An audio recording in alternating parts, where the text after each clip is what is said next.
Welcome to 52 Weeks of Hope, Stephen. Thank you so much, Lauren. It's so nice to meet you. Yeah, really great meeting you too. I love your book, Recovering You, Soul Care and Mindful Movement for Overcoming Addiction.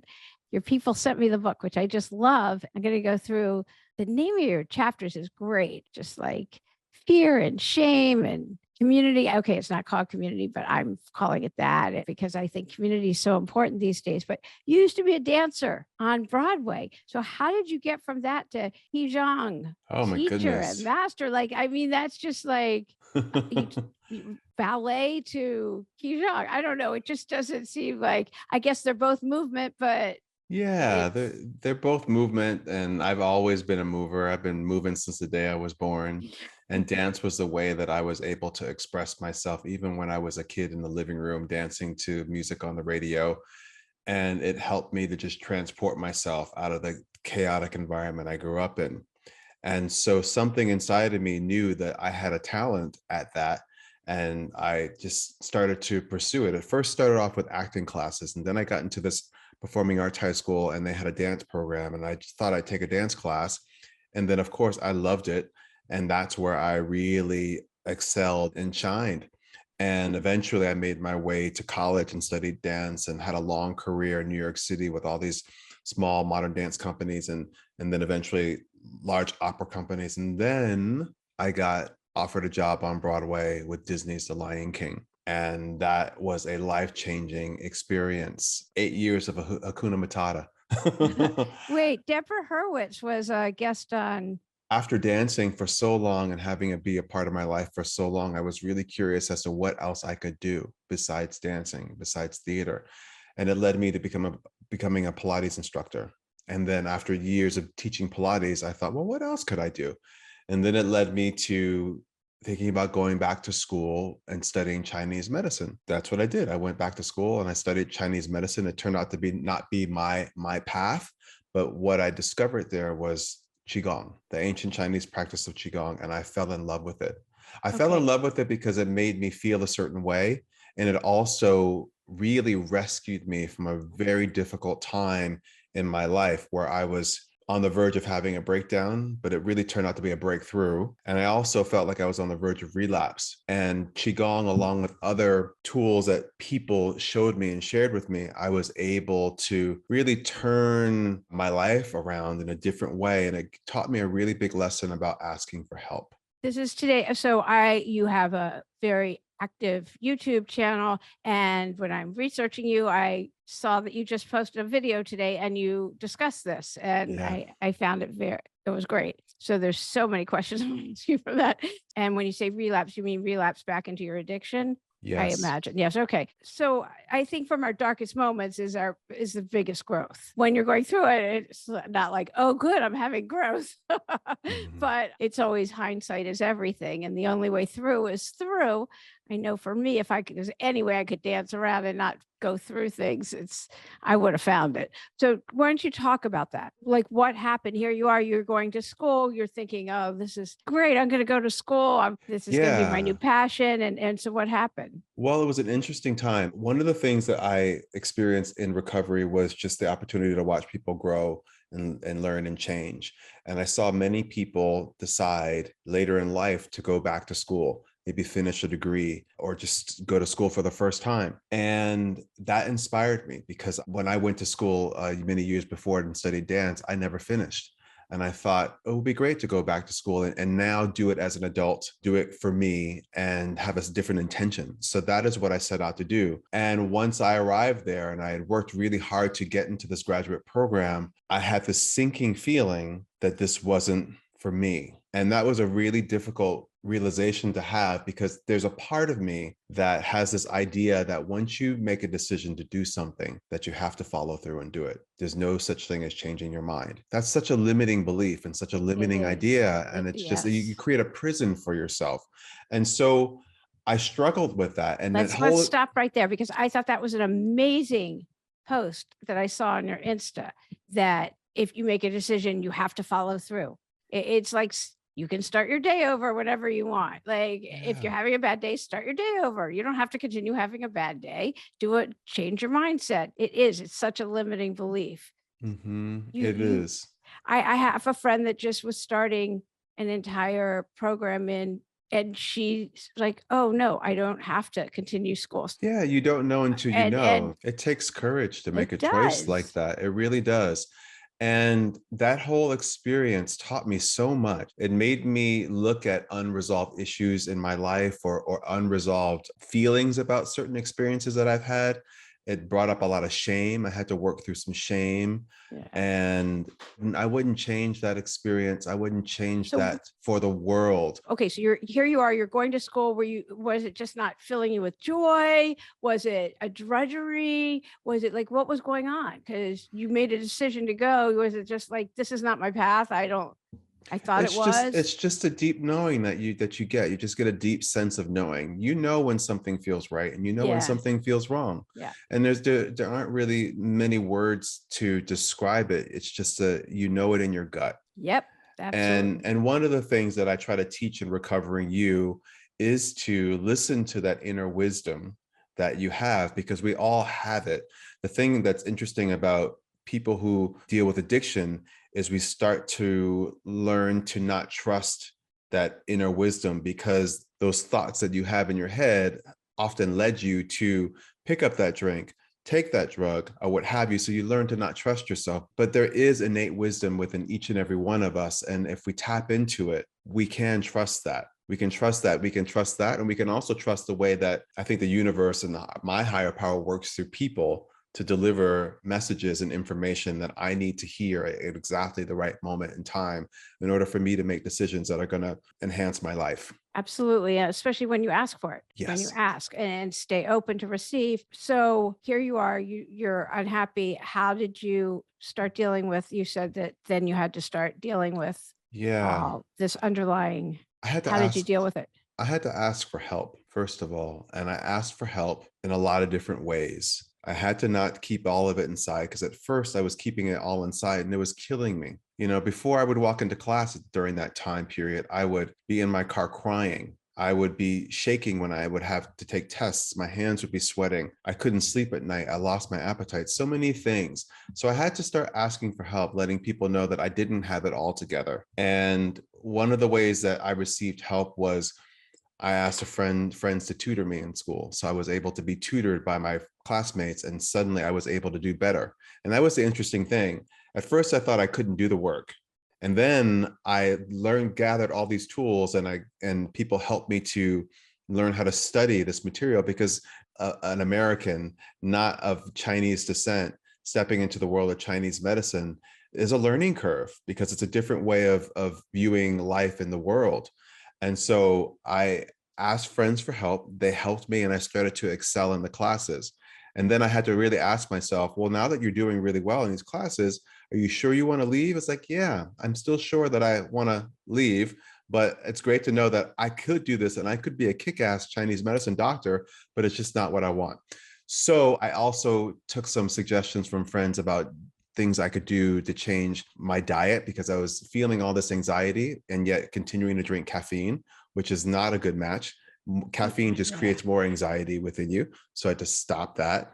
And then also, I would go to my spiritual center and I would talk to spiritual counselors and share with them what was going on with me. And oftentimes I would cry on their shoulder. Bless all those people who listened to me, because I was going through it, but I'm so grateful that they were willing to hold space for me. Then I went to my recovery meetings and I stood up and I shared what was going on with me.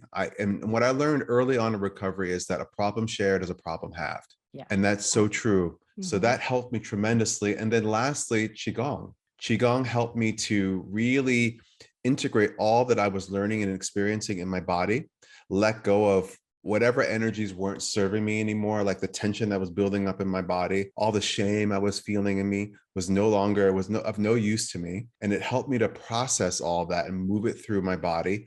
And it also helped me to clear my mind. And I was able to zoom out on the situation that I was in, because when we're going through difficult times, it's like we're in a tunnel and we can't see far to the left or the right. We can just see straight ahead. Yeah. And that experience of doing the medicine of Qigong, it helped me to zoom out and just get space in my body and in my heart and in my mind to see the situation for what it was, and also to know that there's a bigger picture here, and it's much more complex and nuanced than what I was experiencing in the moment, and that everything was going to be okay. So you were already doing Qigong at that time. You had already started practicing that. It was part of the program at the school. And so Oh, of course. just in Okay. taking the classes, as I was moving through that experience in real time, I was able to shift my way of thinking about it and experiencing it, and my perspective and my perceptions of what was happening. I thought to myself at the time, why is this happening to me? Why is this Yeah. happening to me? And it was really happening for me. Always. Yeah. Yeah. Always. Yeah, it's so interesting. And another thought I have when you were talking about being in addiction and not being able to trust yourself and turning that way, I think a lot of, I shouldn't, it's probably judgmental, but a lot of younger people, the scrolling, constant scrolling and everything else, I don't know how much they're in their body or in Mhm. their feelings and in the moment, and how much they're learning to trust their feelings and have the space to open up to the Mm. moment. And do you understand what I'm saying? Yeah, I get what you're saying. And the connection that I'm making is, in my mind, is that there are many ways that we check out in life. There are Exactly. many ways that we tune out. There are many ways that we numb ourselves, and scrolling on the phone, social media. There's so many ways. And I think that is something that's kind of new for the world and our culture, is this addiction to the phone and social media and all that a smartphone can do. And it actually plays with the same part of the brain that addiction does, and substances. And so it's what I try to do in the book, in the practices that I teach in the book, and as well as what I teach in my membership community, SWE Studios. I try to teach people self-care practices, because it's all, I think, at the core of everything that I teach. It's just about self-care, and we all need self-care, and most of us aren't getting enough of it. And self-care helps us to be more resilient in life, and helps us to manage stress. And another thing that it helps us do, it helps us to really tune into our bodies, to feel what we're feeling in our bodies, and also tune into how we feel emotionally, and also to check in with what we're thinking, what our thoughts are. So it gives us that opportunity to just check in and be with self and be present. And that's really, really important. It has tremendous benefits just in terms of our mental health and the health of our body, mind, and spirit. Yeah, definitely. How do you recommend people get community Mhm. that don't have access to it? Well, I think there's a lot of ways that you can start to build community. And I talk about in the book how important it is to have community, to have a sense of belonging. That's so important. I think that feeds us. And it starts by just setting the intention, first of all, that Yeah. you want more people in your life, or you want special people, you want special connections and relationships with people, that you don't want to be so isolated and alone. So it starts with intention. And then you start to consider, okay, well, now that I know that I'm open to that, who is it that I would want in my life? Maybe there's specific people that you want to draw closer to you. Start to think about that. Make a short list of people. Also think about, what kind of help is it that I feel like I need from someone, and be specific about what kind of assistance, or how you want to connect with people. And then beyond that, there's just other ways that you can start to build community. How I started to build community was by going to 12-step meetings. And I found that to be an incredible way for me to connect to others, to get the support that I needed. And one can do that, but there are also many other types of groups that one can connect with in order to find support, to find people who are going through exactly what they're going through, and to give them somewhat of a blueprint or a map, a pathway to go from where they are to where they would like to be. Yeah. And just start there. Start there. Yeah. Well, also, I mean, you wrote your book. There you Mhm. go. Yeah. And there's writing groups if you want to write, and there's where people just write at the same time. There's so many different. I talked to somebody who he just, especially when the lockdown was ending a little bit, he just said meetups, going running Thursdays, Santa Mhm. Monica, 7 Yeah. a.m., whatever time. I mean, he now has a community that runs together. And there's all Mhm. kinds of it, whatever it is, you're not inventing the wheel. Somebody else No, wants to do it with you. There's absolutely. people. And we live in a modern world where, yes, you can go out and do and meet people in a meetup group and maybe go for a hike, or even just Yeah. walking around through your neighborhood, you're going to encounter people. Being open and willing to connect to people in that way. And even from your desk on your computer, there's so many different groups that you can join and be connected to people from the comfort of your own home. That is a wonderful place to begin to build community and to also develop a sense of belonging, because people need people. Oh, Nobody gets through this life absolutely. alone. Yeah, absolutely not. I mean, the blue zones where people live the longest, the healthiest, and the happiest, because why live a long time if you're not healthy and happy? Mm. It's through community. That's the number one way that they stay that way. So, are you still writing now that your book's out?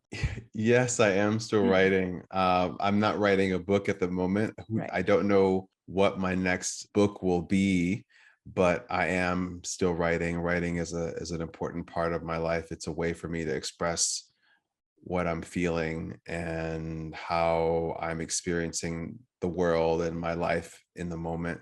So, absolutely. So I saw an interview with your husband, Mhm. and it was really great. I thought, oh, I want to see some videos of you. The first one was, and this is a second interview. And full disclaimer, this is my husband. I was like, oh, this will be fun. So how did you guys meet? We met online, actually.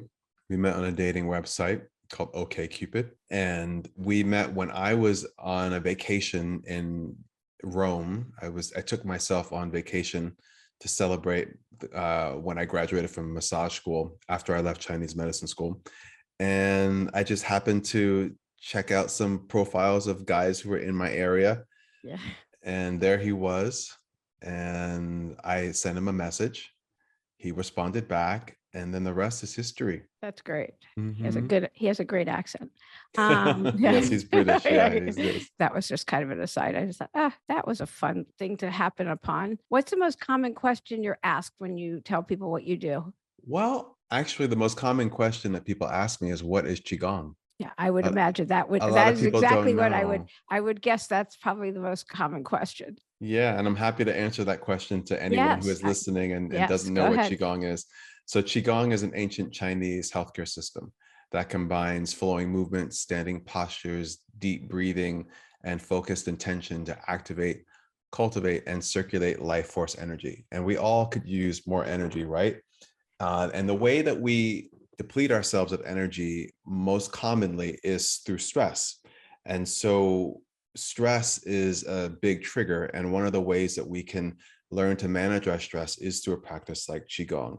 When you break the word Qigong down, Qi means energy and breath, Gong means work or skill. So, the practice of Qigong is the practice of becoming more skillful at managing our own energy. And that's what Qigong is in a nutshell. And you have to go see Steven's YouTubes because it's so easy and they make you feel fabulous. It is Um, easy. I love that you said it that. is. It is. It's It's so easy. yeah, it's Um, accessible. It's a Yeah, really accessible is a accessible and much better adaptable. adjective. Much better adjective. Mhm. Thank you. Mhm. Yeah, definitely. So, what would you tell somebody who they have this feeling that they're not doing what they're meant to do while they're here and they're afraid to make that leap of faith? What would Hmm. you tell them? Well, I would tell them to listen to what their heart is telling them. Listen to that what their gut is telling them. I think oftentimes we disregard that inner knowing that starts off as a whisper, and then when we don't listen, it gets a little bit louder. And then when we don't listen, it gets a little bit louder, and then you get hit over the head by this message that you're to receive and to take on, and then begin to slowly start to make steps towards it. I think oftentimes when people have this gnawing feeling that they're supposed to be doing something other than what they're doing at this moment, and then they get an idea of what that thing is, they want to do it all right now. And I think that it takes time to incorporate new information and change. So, what's the next right thing for you to do? What's the next right action? And just basically keep asking yourself that, okay, what's the next right thing for me to do? And just keep feeling into that one day at a time. And that's Yeah. how I think we go from where we are to where we would like to be. Plus, it's a really incredible thing when you start taking steps towards that, the universe rises up to meet you. As soon as you take energy in the direction of your dreams or goals, I don't know how or why that, but it just does. The universe will start rising up to meet you. People are always like, "How do you get such incredible people that on your podcast?" I'm like, "I don't know.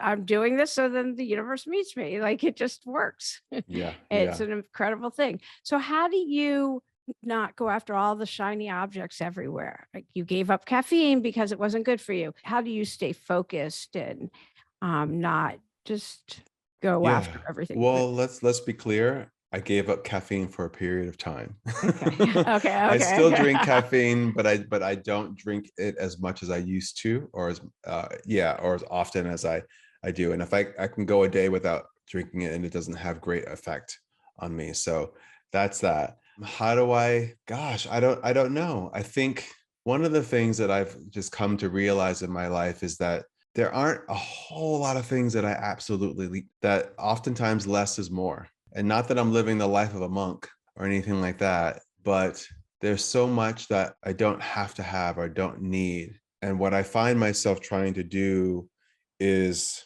really feel into and appreciating what I have. Because it's so easy to not appreciate what you have and just constantly going after that next thing or that shiny thing. And you're not really appreciating the richness of what you already have. So I think as a spiritual practice to do that more and more and more, whether it's physical things in my life or even just like relationships in my life, I'm really feeling into those more and appreciating them on a different level. That's basically what I'm trying to do. And it's helping a lot. And maybe someone who's listening might resonate with that. Yeah, definitely. So how did you work through shame? Because you have a chapter on shame. Yeah, there's a lots of different ways that I help myself move through shame. And I also want to acknowledge that shame is one of those things that progress through it ebbs and flows. I'm 20 years sober and still things pop up where I'm like realizing, oh, there's some shame here. Okay, how do I unravel that? And one of the ways that I unravel it is to become aware enough of when I feel it. Like what happens to me when I feel shame? Do I get a knot in the pit of my stomach, or do I feel like a sinking in my heart, or does my heart start to race? Do I start to get sweaty? Whatever my shame symptoms are, just becoming more familiar with that. So when it happens, I can sort of follow the breadcrumbs and say, oh, this is shame. And then try not to keep it a secret. Share it with someone, share it with a trusted friend. Not everyone has earned the right to hear your shame. I love when Brene Brown talks about shame, and Yeah. that's one of the things that she has said. And I think it's so true. So don't keep it a secret, don't hide it. And then also, she says that shame needs three things to survive: secrecy, silence, and judgment. So sharing it with someone, allowing them to hear your shame and not judge you for it, hopefully will give you energy that will help you to not judge yourself so harshly. My friend Keith, who I mentioned in the book, talks about shame a lot. And he says that he wasn't able to really get past the things that were in his life as obstacles. And for him, it was drugs and alcohol until he worked with someone on trauma and shame. So if it's something that you are having a very difficult time, no matter how hard you try to get past it, seek professional help. There's Yeah. no shame in seeking professional help and No, getting the help that definitely you not. need. Yeah, yeah, yeah. Yeah, Yeah, you can journal all you want, but you might want to talk to somebody. yeah, Yeah, yeah. definitely. Do you have tools that you do every day? Do you have certain tools that you, yeah, okay. Yeah, So and it what do you do? depends. It depends. It depends on what I need each day, but my day usually starts off in the morning with me just taking a few deep breaths while I'm in the bed. I also read some inspirational material, usually around recovery. I just read a couple of different passages. I get different emails that come in that are inspiring, so I always do that. I always spend time with my cats. We have two cats, and the cats just automatically help me to regulate. And then exercise is so important. Just moving my body is very important, and spending time in nature. Some days I'll go to a 12-step meeting. That's really nutritious for me and helps to support me tremendously. And then I always do something to tend to my body in terms of like massage. I'm always massaging some part of my body. I love to massage my feet. There's something about massaging my feet at the end of the day that helps me to just get out of my head and get more into my heart and my body. And it helps me to unwind at the end of the day so that I can lay my head down on the pillow and actually sleep peacefully. And those are the things that are usually a part of my self-care routine each day. Yeah. It probably helps that you went to massage school.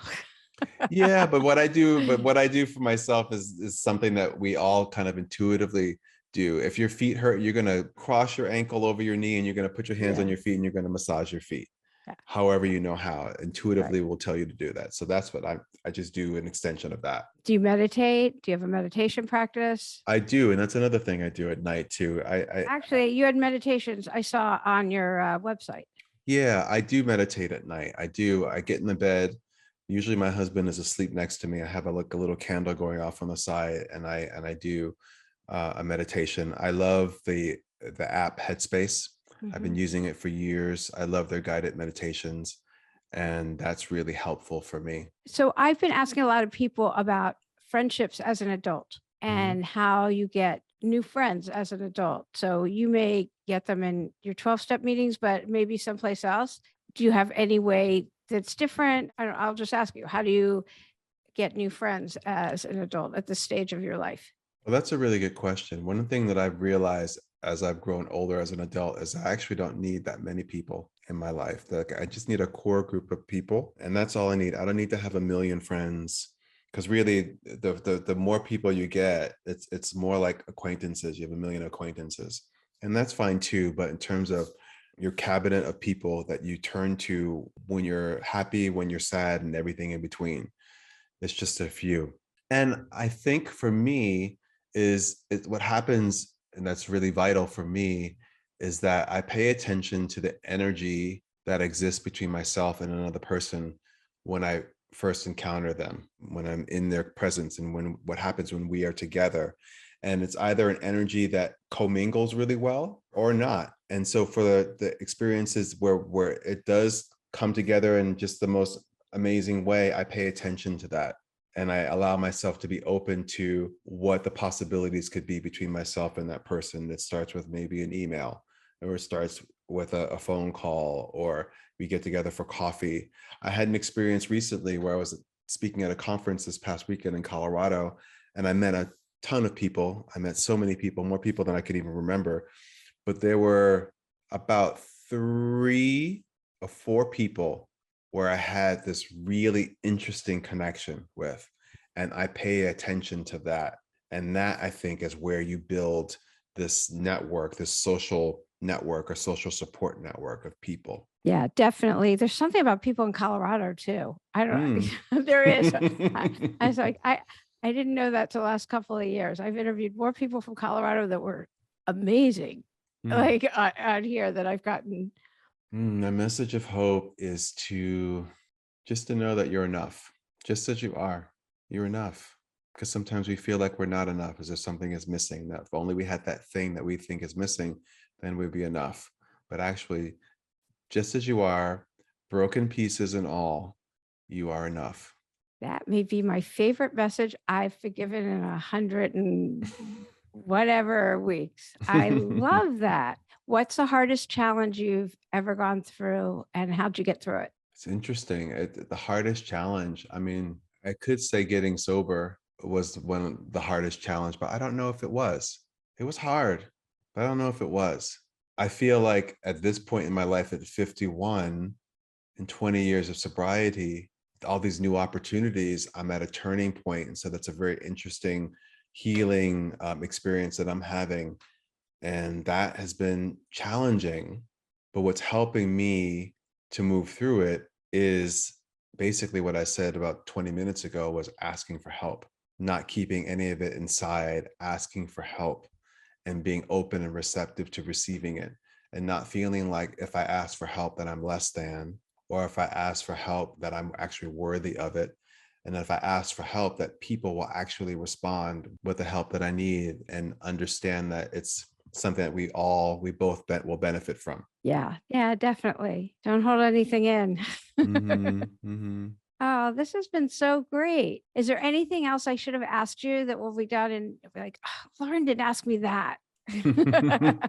No, no. I mean, if anyone is interested in knowing more about what I do and what I offer, just please go to my website, stephenwashingtonexperience.com, where you can learn about all the things that I do, including my book, Recovering You, my online membership community, SWE Studio, where I create accessible, affordable wellness content that's designed to meet you wherever you are on your journey to wellness, and everything else that I do, and links to my social media and such, so that you can really take advantage of all the self-care practices that I put out into the world. Because like I said, self-care is important. We all need it, and most of us aren't getting enough of it.